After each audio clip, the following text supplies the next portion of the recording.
everybody. Welcome in to another episode of the NFL Seekers podcast. Today, we'll be previewing and predicting the conference championship weekend of the playoffs. It's a huge weekend, some crazy, crazy matchups. Just the best matchups we're gonna get all year, the best games we're gonna get. It's gonna be super fun. And congrats to Stores. He gets Harbaugh. Harbaugh is a Charger. He's in staying up all night every night for days now, just waiting for the news. But congrats, you can sleep. Harbaugh as a Charger. Let's go, baby. This is probably one of the greatest moments of my Chargers fandom, one of the most excited I've been forever. My thumbs and everything can finally relax. I can go to bed and sleep at night. Last night I slept like a damn baby. Let's just say it was incredible. Don't have to worry about refreshing Twitter, Instagram. It's incredible. It's the feeling of a relief and moving on to such an incredible coach is just I couldn't be happier. One of the better moments, this week of my Chargers fandom, and it feels great. I'm happy for you. The AFC West is going to be crazy competitive, some crazy coaches and quarterbacks in that division. And yeah, before we get into the previews and kind of our betting plays this week, let's actually talk about some of the newest coaching hirings. We only have 2 games to go over, so I am pretty excited to talk about these hirings. I like them all. So let's just get into it. I'm just going to let you have the floor. Just talk about Harbaugh. Man, I've been a fan my entire life. Sadly, it's been a cursed franchise. It's been a cursed franchise, ever since my grandpa, was born and raised in San Diego and had season tickets to this franchise. And I was, it's been a generational thing. I was born into being a Chargers fan. I didn't just pick a team. I was literally forced and born into this fandom. And I love them. I love the Chargers. I put my heart and soul into football and watching, covering football. It's been such a passion of mine for, since I was a young kid. And this is just honestly, and I've been just such a diehard fan all my life. And this is honestly like one of the most exciting times to be a Charger fan. I mean, Jim Harbaugh is a winner, man. We just have not had a leader. We've just had this, we've had this reputation of being a cheap team that won't go out and pay for a coach and won't do anything. But it seems like, you know, my grandpa's rolling around his grave right now because he's happy because holy shit, man, we did it. We freaking got the coach, man. And it's incredible. It's incredible. If you're a Chargers fan, you should be excited. This gives, it kind of you like reunited the Chargers in a sense. Like it reunited the fans, reunited the fandom. It got everyone, happy again. I think this Brandon Staley era literally just broke us. I think it broke us emotionally as a Chargers fan. And it's a great day. It's a great day to be a Charger. It's a great day for the organization. It's a great day for the Spanos family. It's a great day, most importantly, for Justin Herbert. I think this is finally where the narrative ends and where he finally gets a good coach. And we can start building this franchise in the right direction. And I don't know, man. I'm like a kid on Christmas morning, man. I'm giddy. I'm excited. I can't wait to see what the future holds. And obviously, the staff that Jim Harbaugh is bringing in, it's just one of the better days of Chargers fandom, and I couldn't be happier. You have to be excited about it. You can't not be excited about this hire if you're a Chargers fan. It's a perfect pairing with Herbert. It's a perfect pairing with the current state of the Chargers and the current kind of culture they have in place. It's going to be a complete 180 and the kind of the kick in the ass that this Chargers team and culture and players have really needed for the past few years. So this is, like you said, the biggest kind of event for the Chargers since who knows, since maybe drafting Herbert, or you could even go earlier than that. So it's exciting times in LA where we don't need to go over our grades with this hire. It's going to be A+ for both of us. It's obvious. It's just really exciting. His staff is going to be beautiful. He's probably going to bring in a few Michigan rookies and a really good draft class. He's such a good scouter and a really aware NFL scouter. So he's going to bring in some good free agents. It's a great just hiring for the overall culture and just the franchise for LA. It's huge and a huge step in that direction for those owners too. Yeah, I mean, a wonderful day for the organization, a wonderful day for the fandom, a wonderful day for the players. It's just a step in the right direction. I feel like Jim Harbaugh is exactly what we needed, and the culture and the tone. It's just this is the culture shift that the Chargers never had. And quite frankly, it's ridiculous it hasn't happened, but it happened at the right time. And I'm super grateful for. I'm super grateful for the Spanos family to to buck up and get this done. Because I mean, even I had my hopes up, and it really felt like it was it's been meant to be this entire time. But as a Charger fan, there's a term called charging, we charger everyone away. But it didn't happen this time, and like I keep going in circles, but it's just the right step. It was the right move. It's an A+ move. We're gonna bring over Jesse Minter. We're bringing over Jay Harbaugh. We're getting Herbert, the strength and conditioning coach, who's the highest paid strength and conditioning coach in college football. It's just the narrative around the Chargers should be changing. The Spanoses are making the right moves, and it's just it's a step in the right direction.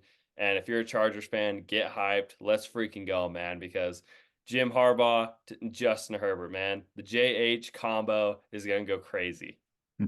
I haven't put that together, but yeah, the former Chargers quarterback's going to go in there and just mold Herbert perfectly, build around him perfectly, and make sure he succeeds. And it's the perfect culture in place. We don't need to talk in circles on this. It's going to be beautiful. We'll be talking about it all off season and hyping this team up. So it's going to be fun. And we'll go on to the other three hires that happened today, and we'll kind of grade them quicker. But what is your grade for Brian Callahan to the Titans? You know, offensive coordinators in good offenses have kind of been the hot commodity around the league. Everyone wants a good offensive coordinator, and Brian Callahan has been proven and been doing that for years. He really took Joe Burrow in the right direction, and has called a really good offense and has been a really proven coordinator. And it was about time he gets a job. And so obviously, I think it probably as good of a coach Vrabel was. Whatever, he didn't mesh with their GM. This was a good hire. This was a good hire. I think they knocked it out of the park. No, was there better candidates? Could you have landed a Ben Johnson or something? Absolutely. Who I'm higher on? Yeah. But is Brian Callahan a step in the right direction? And if you want to, they're obviously switching from older defensive minded head coach to younger offensive head coach, and that's typically what teams do. So yeah, you're moving in a different direction. You want to build around Will Levis. I don't think Brian Callahan could be considered an A+, but I think if a solid B grade would be my grade for him. I think he's a solid coach. I think he can bring a pretty good surrounding staff around him. And yeah, I think it was the right move in the sense of building around Will Levis and the offense. So yeah, I'm gonna give this one a B. Yeah, I actually am a little bit higher on this. I'm gonna give it an A. I really just am high on Zach Taylor in general and what he and Brian Callahan have done with that Bengals team. I just think they're like the most underrated coaches in the NFL, really. And I was really excited to see him get hired. He actually has a little bit of a background with Will Levis as well. So I really do think he could develop Will Levis. It could just be a really good situation. It's the best chance at trying to salvage that offense, trying to build a good offense because that offense is rough and hopefully Callahan can find the right pieces in free agency in the draft to make it more competent because they're going to need that. So I do like the direction they're heading in. I don't like the Vrabel firing. I will say that I'm not going to condone that, but considering the circumstances, I do like the Brian Callahan hire. So I'll give it an A. Yeah, yeah, you hit the nail on the head with that. And again, yeah, it's never great losing a coach like Vrabel, but yeah, given the circumstances and the cultural change and shift in the organization, yeah, it makes sense. Vrabel, probably wanted a little bit more authority and power, and he wasn't on the same page. And when two people aren't on the same page, it doesn't mesh and it doesn't work. So you got to move on to something else. And you got a young quarterback who needs probably an offensive minded guy. So yeah, you're an A, I'm a B. Overall, it's a passing, really good grade, and they have Titans fans should be super excited because Brian Callahan should and is a hell of a coach. And then let's hear your grade for the Panthers hire. This is one that I'm really excited about. Buccaneers offensive coordinator Dave Canales. Yeah, he's just kind of been a guy that really rose up. I didn't think he'd honestly get a job this cycle. But I mean, what he did with Baker Mayfield and the Bucks was quite brilliant. I think it was actually his first year calling plays. Correct me if I'm wrong. This is like his first year at OC, right? Yeah. Well, he's been the OC at Seattle, but Pete Carroll was kind of the main Yeah. guy. Yeah. Yeah, so I mean, this is like his first year in charge of the offense fully and calling the plays, and he did a hell of a job. And rightfully so, put himself up in the coaching candidate at the top of the list. And the Panthers made it pretty clear and evident that we want an offensive coach. They were throwing in all their chips and everything at Ben Johnson. I don't really ever think there was any mutual interest in Ben Johnson going there. He definitely has, and I'm sure will, end up with the Commanders in a better situation with Adam Peters and not having to deal with David Tepper. Um, but yeah, Dave Canales, very underrated signing, a guy who really rose up in the ranks. And I think, I don't think being the Panthers, I don't think you're going to be able to go get a big name head coach. I don't think you're going to get a Vrabel. I don't think you're going to get a Pete Carroll. I don't think you're going to get a Bill Belichick. You have to go and find a guy who's willing to build around this roster, a younger head coach who's forward thinking, and you needed an offensive guy, of course, with Bryce Young. So given the circumstances, I'm gonna give it an A, as I think you have to. I think you have to. Obviously, he's very unproven, but given the circumstances and David Tepper, not a lot of people wanted to work with him. Obviously, Ben Johnson would have been an A plus in my opinion if you could have pulled that off. But I think Dave Canales is a hell of a coach, and I think if he stayed one more year with Tampa Bay, he would definitely be the number one head coaching candidate next year. So he went early this year and he got a job. So props to him. But yeah, I will give this one an A though. Yeah, it might feel like I'm throwing out A's, but I love all the coaches in this cycle. I love all the hiring so far. So I'm going to give it an A as well. I love Canales, obviously his background with 2 years ago, really developing Geno Smith in his 30s and then really boosting Geno Smith and then leaving to Tampa and really boosting Baker and really playing to their strengths and calling plays to their strengths. So that makes me really optimistic for him going to Carolina, molding Bryce Young, working with Bryce Young. That makes me really excited for my boy Bryce Young because I know he's gonna succeed with Canales calling plays and building around him. It's really exciting. Like you said, considering the circumstances, it has to be an A. And another thing is the Buccaneers are like genuinely mad. The organization is like pissed that this happened. They poached him from a division rival and the Bucks had him for 1 year and he was supposed to be like their eventual head coach. So this is a tough break for the Bucks, and I think it's a great move. Yeah, honestly, at this point, if I was the Buccaneers, I probably would have blocked it, and I probably would have tried to hire him and fire Bowles. I think that would have been the better move. You saw how well he's. I mean, this guy seems to be. I mean, given it's been like a 2 year stint, but I mean, the quarterback whisperer, man. I mean, you take Geno Smith in his mid 30s, and you turn him into an elite, Pro Bowl level quarterback, and then you go over and Baker Mayfield, who's been written off, you turn him into. I mean, Baker Mayfield was a Pro Bowl quarterback. Baker Mayfield played the best football of his career. So this guy was a quarterback whisperer, man, and it's exciting to see what he's going to do with Bryce Young. So, and given the situation, David Tepper put all his, he made it clear and well known that he wanted Ben Johnson, but Dave Canales up and coming, poaching from a division rival, make the Bucks a little worse, make your team better. I love it. Yeah, you have to give it an A. You can't hate this one. It's awesome.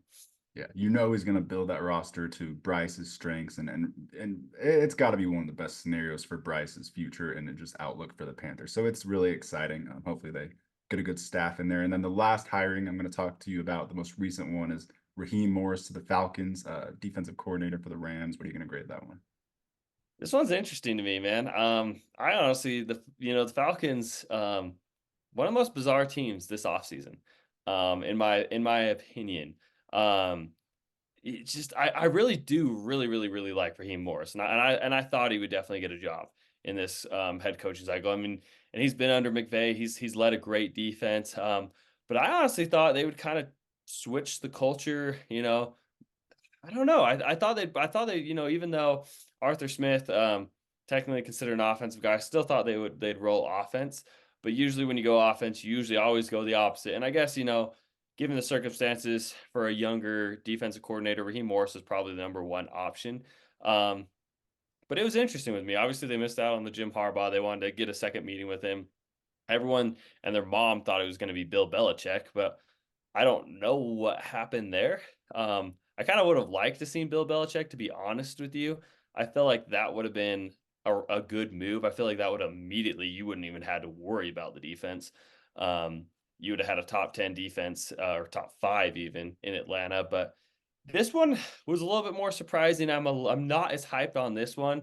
as I am the other ones. And there's still Mike Vrabel out there. There's still really good proven coaches.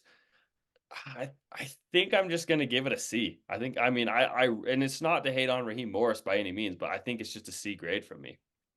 Yeah, I know you like Raheem Morris, so it must just be the fit. Me personally, I'm gonna give this one a B plus, a B plus. I do love Raheem Morris. I absolutely love him. He's gonna bring in Zach Robinson is the passing game coordinator for the Rams, is the offensive coordinator. So that could be beautiful.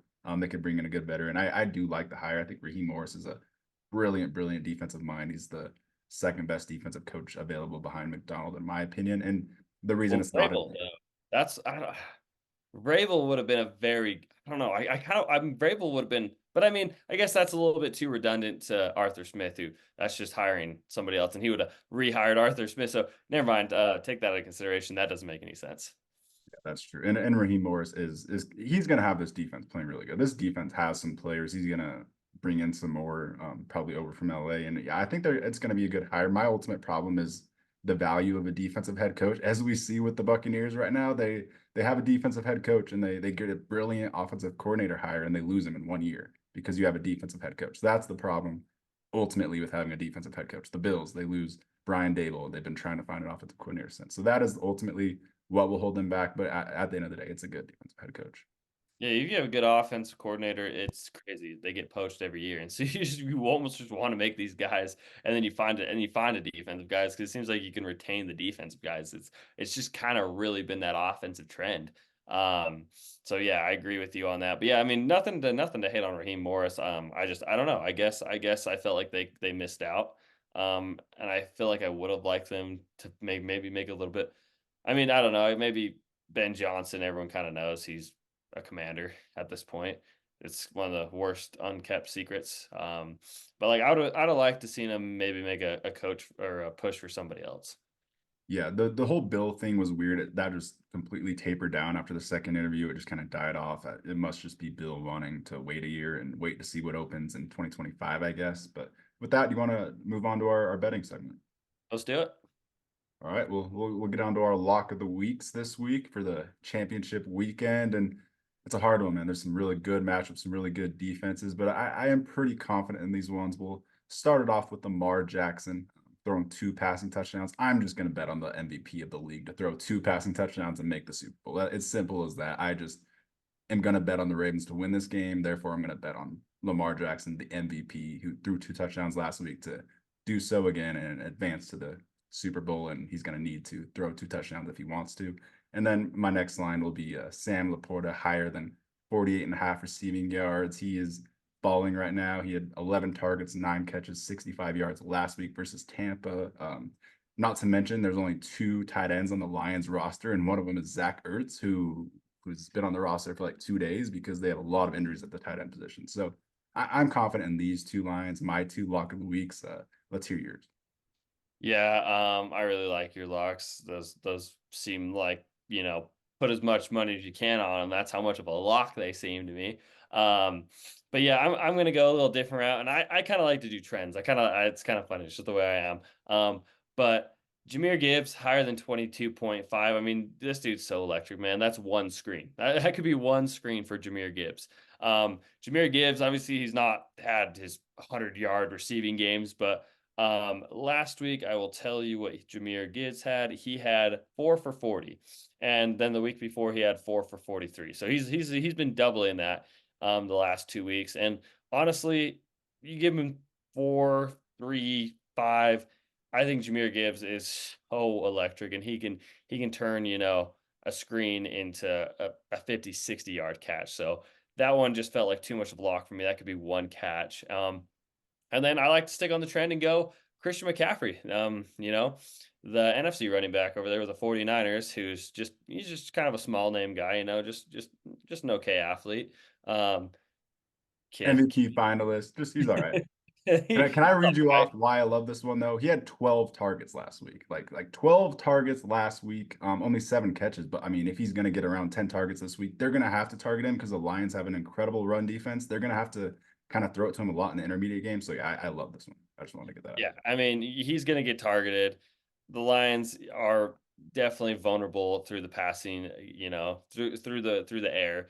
And Christian McCaffrey's the best receiving back in the NFL and has been for a long time. And if he's getting 12 targets last week, you better believe he's going to get 4, 5, 6, 7, 8, 10 targets. It doesn't matter. And Christian McCaffrey's the same guy. He can take a screen at any single moment to the house. He can take a screen to 70, 80 yards. It doesn't matter. He's that electric. So, when all it takes is one play for these lines for two incredible athletes who the teams have to get the ball in their hand, then yeah, I love these lines and I think they're locks. All right, yeah, I love them all. Yeah, throw $10 on this bad boy, you can get like $150 in return. And if you don't want to do the Lamar Jackson passing touchdowns, then just spam the over on his rushing because it's probably a chalky line as well. His rushing is always going to be a lock when he needs to win and needs to get stuff. So really excited about the game. Let's just get into it and talk about it right now. The 11-6 Kansas City Chiefs are going to go into Baltimore and play the 1 seed 13-4 Ravens, who are 4-point favorites at home. Both games this week are the 3 seed versus the 1 seed, ironically. But yeah, just what a game. Two juggernaut quarterbacks. We've got the MVP right now locked in Lamar Jackson. We've got Patrick Mahomes, the best quarterback of all time. I'll say it. And this 4-point line is interesting because the Ravens beat every team by 30, it seems like. So, and I mean, every single line that they have is usually like a 10-point line. So this does tell you the Chiefs are, kind of indicates they might be back. Patrick Mahomes is playing that alien tier football, the best quarterback of all time type of football that he does. So it's the playoff Chiefs. Spagnuolo comes out in the playoffs. It's going to be a close game no matter what. That's why I do agree with this line.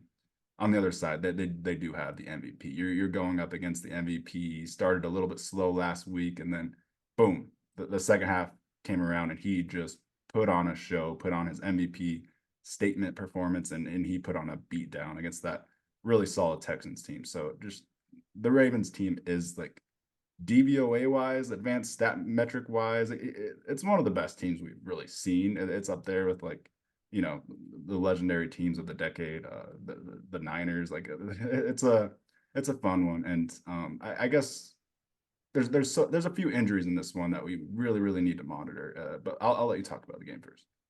Yeah, I mean, man, dude, it's just every freaking year, freaking Chiefs pisses me off. But it's just inevitable. It's inevitable. They are the supervillains.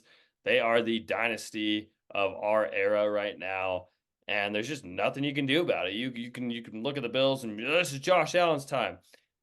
It's Tua's time. Come on, and then it's freaking Darth Vader over here, Mahomes, just always finds a way, whatever the cheesiest way in NFL history, and whatever it takes in the playoffs. It's insane. It's insanity at this point. I mean, 6 straight AFC championship games is just gross. It's gross. It's annoying. It's gross. And I can't even believe a team can do that. It's ridiculous. I mean, how? When you have a quarterback freaking owns half a freaking baseball team and is a billionaire, how are you able to freaking afford to make a team good? But Mahomes is just an alien, and it's just annoying. They do it every year. They're the bad guys of the league, and I'll call them out as bad guys. Um, and then the Ravens over here, it's so dominant, such a more like when I'm looking at the roster talent of the Ravens compared to the Chiefs, it's substantial. The Ravens are a better football team. They are a better football team, and how they played is just dominant, incredible football. And I think, yeah, the line is going to be it's going to be close. This game's going to be close because it's the Chiefs and it's Patrick Mahomes. Any game that Patrick Mahomes is playing is going to be a close game. For the third straight week, I'm gonna pick against the Chiefs. I'll get that out of the way. The third straight week. Hopefully I go 1 for 3 on this. But this Ravens team, man, I've said this every week, with the other teams, but this Ravens team is legit. This is the best team in football right now, in my opinion. And I think they can do it. I think they can take down the bad guys. So give me Lamar, give me the MVP of the league right now. Give me Mike McDonald's defense is playing at a historically incredible rate right now, and let's beat up on Mahomes a little bit. Let's humble him. Let's humble the Swifties. Yeah, that is a narrative that needs to be happened for sure this week. But yeah, like you said, this Ravens defense, honestly, like DVOA wise, might be one of the best of all time. It's crazy what they're doing, and just the how Mike McDonald has them playing. His scheme is the best in the NFL because of how he has them blitzing. So it's great stuff. If Mike McDonald doesn't get poached by the Seahawks, who are the only job opening left, by the way, job opening left, that's crazy for the Ravens. If you guys can really keep McDonald for another year, W. that's absurd to me. Like Absolutely James, absurd. we're eating W's, man. They're literally eating W. You want to need a W? Here's a W. That's the Ravens though. They just that organization's always on top, always in the right. But I said there were some injuries that we had to monitor in this game. So first of all, Joe Tooney, the guard for the Chiefs, one of the best guards in the NFL. You really have to watch his pec strain because he didn't practice today. He's very questionable. And if Joe Tooney doesn't go, I'll say that this isn't a close game. I think the Chiefs kind of just get dominated. So I will say that Joe Tooney is a big X factor in this game. I would say the Chiefs offensive line versus the Ravens D line is a big X factor. So watch Joe Tooney to make sure that he's playing if you're going to bet on this game. And then the other one to monitor on the Chiefs is Willie Gay. He's going to be the spy for Lamar because he's so fast and he's a really smart player. So it looks like Willie Gay will be able to go. So maybe watch taking Lamar's rushing over, I guess. But yeah, Willie Gay is a fast, athletic player. He'll be spying Lamar. So monitor those injuries, Joe Tooney especially, because Madubuike might ruin this game himself if Tooney doesn't go. And then Mark Andrews coming back. What are your thoughts on that? Do you think he has a good game? Do you think it kind of, in my opinion, kind of steals the mojo a little bit? Kind of kills the. I'm not trying to like hate on him or anything. It just kind of kills the vibe of this team that was just clicking perfectly, kind of in a perfect role with kind of how they were using Isaiah Likely, who is a tight end one. He's a tight end one in the NFL. He's a star, really. So it could ultimately kind of throw them off, kind of throw their mojo off a little bit just because they're on such a roll. But do you think he's just like a red zone package guy for the game? Or Yeah, I mean, and nonetheless, you bring Mark Andrews in, and he immediately takes, the attention of the defense towards him. You have to consider when Mark Andrews is on the field because he's an incredible weapon. And when you have two incredible tight ends, it should be, more lethal. And yeah, I could see, maybe it throws them off because they try and, run a little bit different, offensive scheme. But nonetheless, it's Mark Andrews, Isaiah Likely on the field. That's a nightmare. that is a scary 12 personnel to go against for sure. So yeah, I like what you said. It's kind of a decoy and something the Chiefs have to really watch for and something that can throw Spags off. Yeah, we'll get our picks out of the way. I'm going to pick the Ravens as well.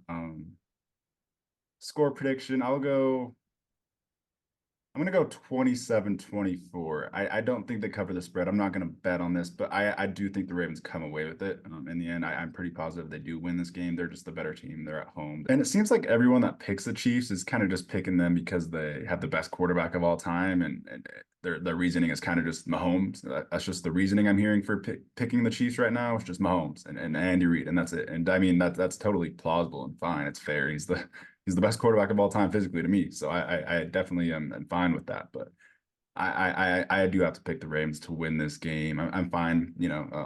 Mahomes is a goat against the as an underdog. If you want to bet on Mahomes as underdog, it's always a good bet. He's a goat. But I'm going to pick the Ravens to win this one. What's your score predictions?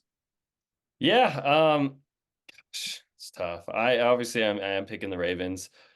I'll go. I'll go. Gosh, what would you go again? I blanked it. You I went went 27-24 Ravens. 27-24. Okay. Because I like to be bold. I'll go higher. I think the Ravens will hit the 30s. Let's go. Let's go. Let's go 30. Right at 30. Let's go 30-28. Nope. Stick to your guns. 30-13. Yeah. Oh, I wish. I wish. No, actually, I'm not gonna go as high as 20. I'm gonna go 30-21. I think they'll pull away, but the Chiefs will keep it within striking distance. But 30-21 seems fair to me. Mahomes scoring, but putting up 3 touchdowns seems about right. Yeah, to me, at the end of the day, the Ravens defense is by far the best defense left in this race. So that definitely gives them an advantage. I think they have, all the advantages in the specific matchup. And at the end of the day, the Ravens are a better version of the Bills to me, like in almost every single aspect. And the Chiefs did kind of have to squeak away that game and kind of cheese it out in the end. So I do just see the Ravens, they're just the better team right now. They really are. They're kind of an iconic team right now. It's like they could go down as a legendary team if they can win the Super Bowl. So with that, let's get into all the live kind of underdog lines right now. I'll just kind of read off my favorite bets for this game that we didn't do for our lock of the week. My favorite Mahomes lines, interestingly, would probably be the 26.5 rushing yards, just because that Mahomes in the playoffs, it's probably all gonna be in the fourth quarter too, but he runs for his life, and he usually gets what's needed. Last week he did it. Third and third and 32. Just Literally, wait for a third and 32, and it's that just happened gonna last week. yeah. He literally did that last week. He had like in the fourth quarter, he had like a really long third down conversion and that Yeah, got yeah, us and the it's line. just it's soul wrenching. Just watching it, watching the defense, and then him just sit back there, and then somehow everyone evade, and then him just run straight through the middle and then cut to the right and get out of bounds like 1 yard past the first down. It's inevitable. It's cheese. He does it every single week, and it's one of the most underrated things that Mahomes does. But yeah, that's a great line. Yeah, in the playoffs, Mahomes rushing is chalk. So take that. If you don't want to take that, would you take one interception for Mahomes? I'm not gonna lie, I took it last week and I had a parlay that would have hit if he just threw a pick, and I'm an idiot for betting on Patrick Mahomes to throw an interception. But what about this game? What about this game against this defense? They'll fluster him. He might get flustered early, and then he might just start forcing stuff.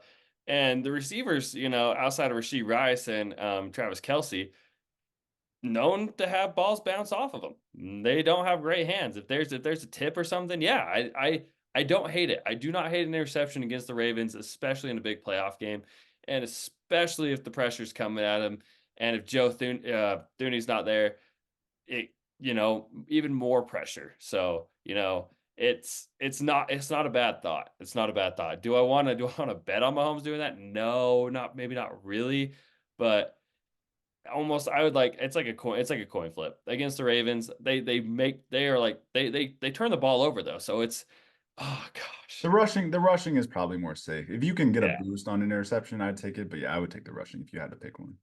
Yeah. Yeah. I mean, yeah, exactly. Yep, exactly.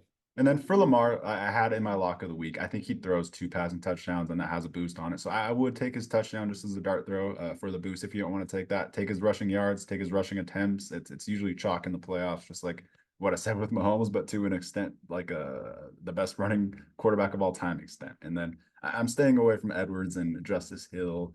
Pacheco's a scary bet. He's a baller, by the way. Let's just talk about Isaiah Pacheco because he runs like he's a words I can't even say on this podcast. Like he just runs like a complete menace, broken out of jail, and he is so fun. I wouldn't be mad taking his rushing. I wouldn't be mad throwing a dart at his touchdown. It has the boost on it. It's hard to bet against this Ravens defense, really. Who's that college football announcer that's just like iconic? Um, Gus Johnson yes, and he's like, he's down the got running away. sidelines. Yeah, he's like, he's got running away from the cop speed. Yeah. That's There's Gus some Johnson. legendary stuff like that. That's Pacheco, man. You see that guy running, it's like, and it's angry, bro. If I was going up there trying to tackle Isaiah Pacheco, bro, I think it's like scarier than Derrick Henry because he runs mad. I've never seen a guy run as angry and as fierce as Isaiah Pacheco, and it's incredible to watch. He really is a baller. Such a badass. The background to why he runs so hard is he actually lost his sister and his brother growing up while he was playing football, and he just always ran angry, and you can see it. He runs angrier than anyone you'll ever see when he runs. It's inspirational. Pacheco is that guy, and then going over to like the Ravens too, I'm kind of scared on like Zay Flowers just because the Chiefs secondary is really good. I could see the Jarius Sneed lining up on Zay Flowers, so I'm kind of staying away from them as well. I if I was to bet on a receiver in this game, it would be Rashi Rice. That's also a little bit scary just because of how good the Ravens defense is. The bets in this game are scary because of the defenses, but Rashi Rice is always a good dart throw because they're going to need to feed him. And you like the Rashi Rice line, right? I do. And Rashi Rice, the style of defense the Ravens play, I think Rashi Rice will really thrive with that, with a lot of underneath stuff, not giving up the big play. And that's where Rashi Rice thrives, is those, yak abilities and those crossers. I mean, the Chiefs have really, really rolled with that. And I honestly think, the Ravens will take away Travis Kelsey and they'll do everything they can. They got really good linebackers. And so, the next viable target is Rashi Rice. He's next man up. and I think he will eat. I could definitely see him. What was it, 44, right? No, it's 59 and a half. It's pretty Oh, high. that is pretty high, but he is the wide receiver one. Mahomes is going to be throwing the ball a lot. I think they will be playing from behind for majority of this game. So yeah, I think I do like the Rashee Rice line. I do.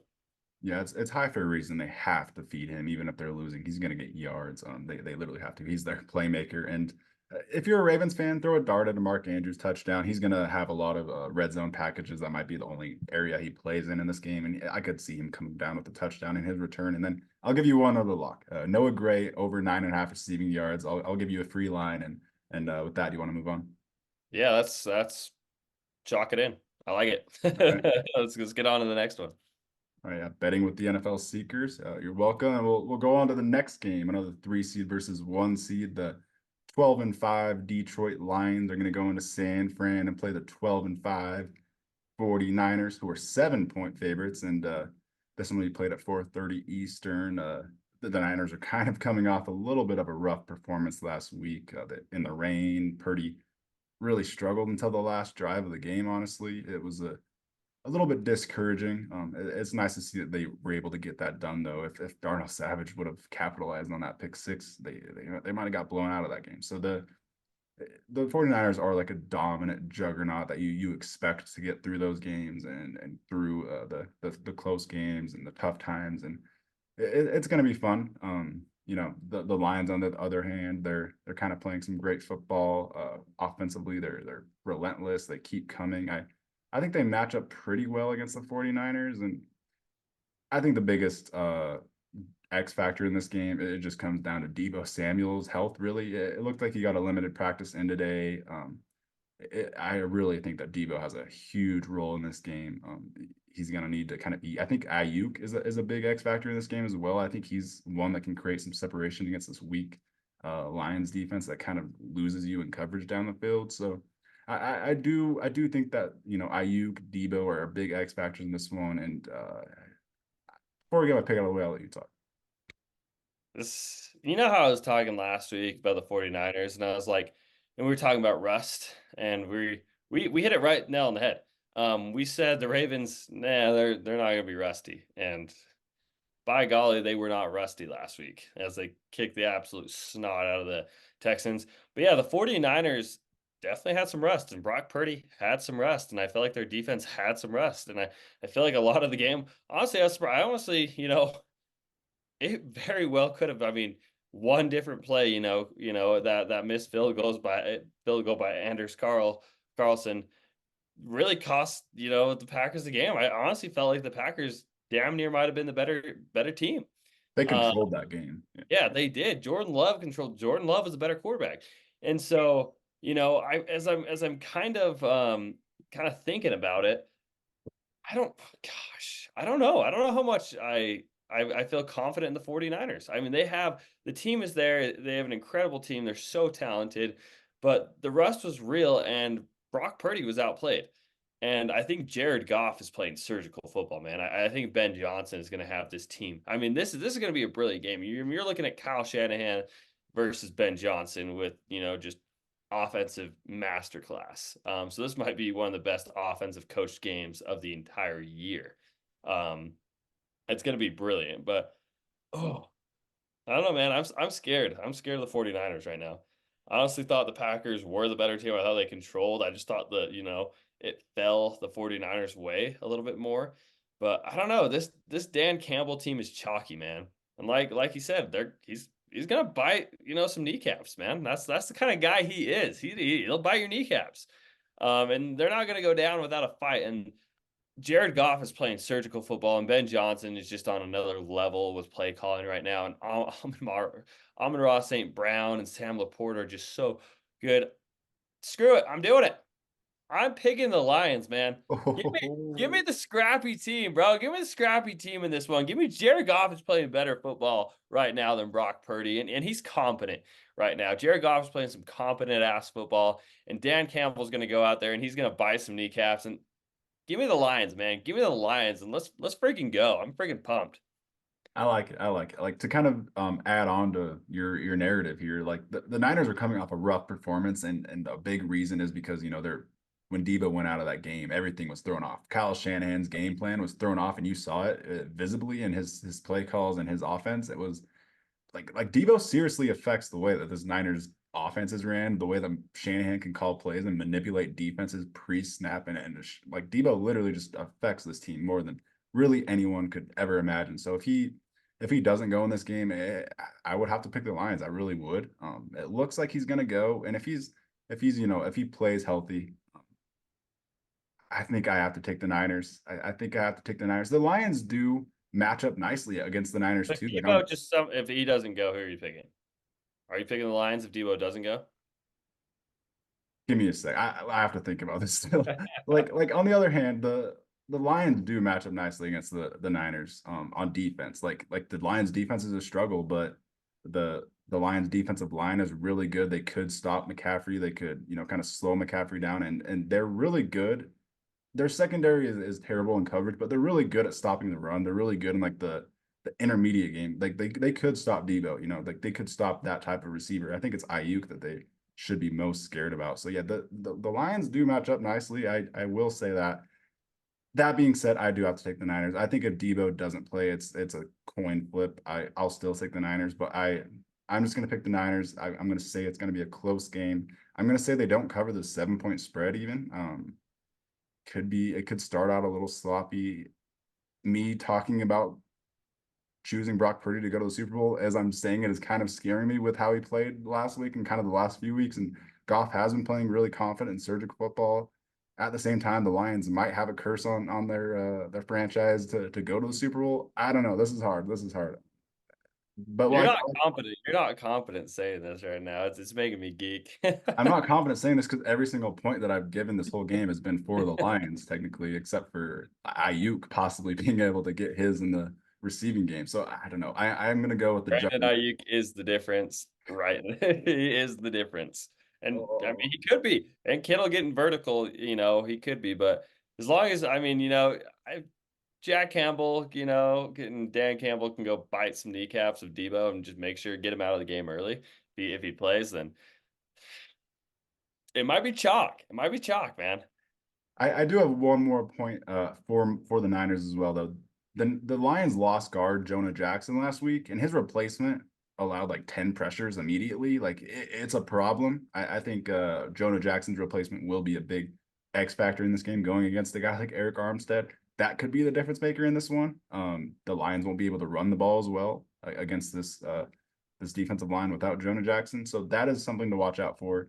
Um, Injuries are something to monitor. I don't think there's really any big injuries in this one other than like I know that the James Mitchell and Brock Wright, the two backup Lions tight ends are out, so it's just Zach Ertz and Laporta. But I'm not really worried because Laporta is a star tight end one, like a top three tight end in the NFL. So I don't know. This is a great matchup. Honestly, just a legendary matchup, and I can't wait to watch with popcorn.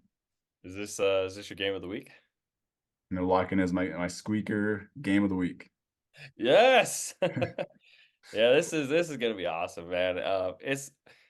It's gonna be fun. I think these two teams match up in a weird way, like incredible against each other, and I think this is gonna be a fist fight. This is gonna be a straight fist fight in the streets. It's a street fight. It's a freaking street dog fist fight. You name it. It's gonna be scrappy out here, and these coaches going at each other is just it's gonna be super. It's gonna be super fun. So, nonetheless, tune in. It's gonna be awesome, and I'll get my score prediction out of the way. 24-21 Lions. It's going to be close. It's going to be close, but we're scrappy. We're a scrappy team. We're biting kneecaps over here in Detroit. I'm gonna say 29-21. No, 26-21 49ers. Because I do think the Lions cover the spread. I think it's going to be a one touchdown game in the end. But I am going to take the Niners to ultimately get this. If Debo plays, it'll help Shanahan a lot. Shanahan has had some hard times play calling in these big games. So hopefully he gets over that hump. It'll be fun watching Ben Johnson's offense, who he schemes up every single star for the Lions wide open. It's pretty incredible stuff. And with that, do you want to kind of get into the underdog lines on this game as well, or do you have any other takes? Go Lions, baby. He's got the Lions going to the Super Bowl. Would this be the Lions' first ever Super Bowl appearance? I think so. I don't think they've ever actually made a Super Bowl. Let's I confirm. know they don't have a Super Bowl win. I don't know if they've been to one before. Um, how many Super Bowls have the Lions been to?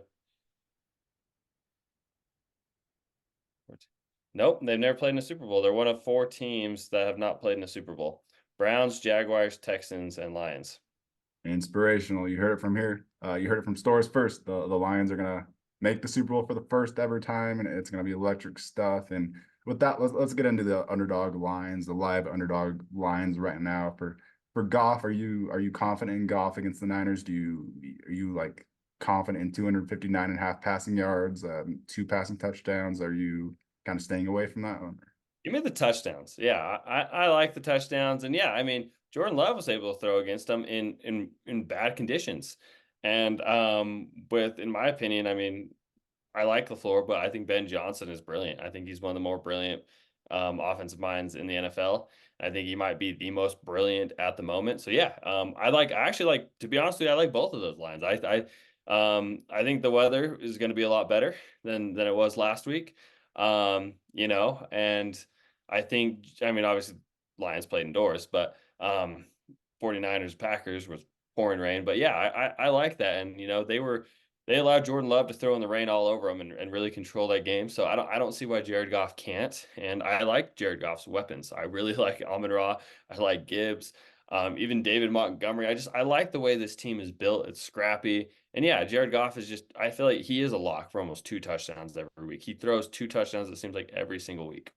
Yeah, and with no Jonah Jackson, they probably will have to throw it more in the red zone. So yeah, I feel like his passing yards and passing touchdowns will be a lock. Purdy, on the other hand, it does scare me. Purdy would need three passing touchdowns for even return.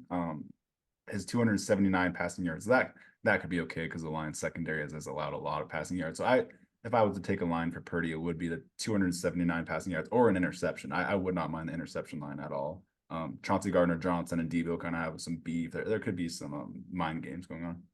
Yeah, and Purdy will force throws. That he doesn't need to. So it's big time playoff game, NFC Championship. So yeah, I wouldn't mind betting on an interception for Purdy. And then we already went over in our lock of the week segments. You take McCaffrey and Gibbs receiving overs for sure. I'm not as confident in the rushing just because both these teams have really good rushing defenses. And David Montgomery, I am staying away from. It seems like Jahmyr Gibbs has just kind of taken over, and Montgomery is kind of just fading back into the background, and they're just going to lean on Gibbs in the playoffs. So definitely keep that into consideration when you're betting. And Amon-Ra, he's got some boost for touchdowns. That's a little bit suspect. I feel like that's a good bet. Taking a boost on an Amon-Ra touchdown, that seems like a lot. Yeah, I mean, he is the dominant alpha wide receiver one in this offense. I mean, obviously, I feel like Sam Laporta is the touchdown machine, but yeah, Amon-Ra, and I feel like the 49ers will focus Sam Laporta a lot, especially in the red zone because he's just so lethal down there. And Amon-Ra, you can scheme him up in so many different ways. You could even hand the ball end around. It doesn't matter. He's a dog, and yeah, I think Amon-Ra has a big chance, especially if there's a boost on that. I really like that. There's a boost on it. Why not? Why not? Amon-Ra is a dog. Yeah, there's no Jahmyr Gibbs touchdown line right now. So my favorite line currently would be the Amon-Ra touchdown for sure in this game. And then Brandon Ayuk would be my favorite receiver line for the 49ers. He's the one that matches up the best against the Lions. But 80 and a half receiving yards, like underdog is definitely factoring that line secondary. And that's a pretty high line for someone that has had some quiet games. I wouldn't mind taking it. I think he has a big game. If you want to stay away from that, go George Kittle. I wouldn't bet on Debo in this game at all. I'm staying away from Debo with the injury concerns. The Lions are really going to focus on him. They hate him. They have like a literal personal beef with Debo. So I kind of staying away from Debo. You could throw a dart at a touchdown, but I think Kittle isn't someone that I wouldn't mind betting on Kittle in a big game. He shows up in these big games. Same with Laporta. I like both the Kittle and Laporta a lot to show up. Yeah, no, I think yeah, you hit the nail on the head with that, and yeah, I would stay away from Debo though. I think that is a lock. Just I wouldn't touch him. I think he's more going to be a distraction type of guy if he actually ends up going. All right.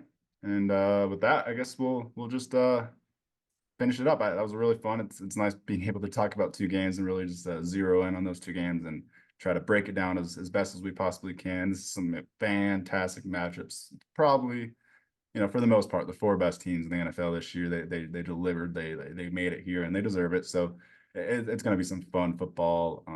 Really excited for this weekend. Anything else you want to say? Any extra hot takes before we get out of here? Jim Harbaugh, Super Bowl in 3 years. Let's go. We're on the Harbaugh. Let's freaking go, man. I gotta pump my team up. Brilliant day to be a Charger. Brilliant day to be a fan. Let's aim for the skies up here. And this coach is gonna lead us to some victories. And let's go, man. Let's freaking go. There's the fourth Chargers and Jim Harbaugh related exit hot take for stores here. So he's Either it's breaking. Panthers or Harbaugh at this point. That's all it is. Yeah, he's breaking his own records over here. But yeah, it's a fun hire. Definitely check out our mock draft episode that just barely came out. If you haven't, got a lot of draft content coming out, a lot of off-season content. Really excited for it. Excited for free agency coming up. It's going to be fun. We got a lot of content coming out. We're going to be breaking down and predicting the quarterback carousel. It should be some fun stuff. But yeah, anything else? Yeah, well, we want to start doing some live stuff here eventually. So like, subscribe, comment, do all the things, tell your friends, the more we grow, the more we can do this. So yeah, let's keep this channel growing. Let's hit the like, subscribe, comment, like, dislike, just give us some engagement, give us your thoughts, and let's keep rolling this thing. Let's just keep going. Yeah, throw us a comment for the algorithm. If you made it here, we appreciate you. You're a trooper. Thank you. Like, comment, subscribe to the NFL Seekers, and peace. Peace.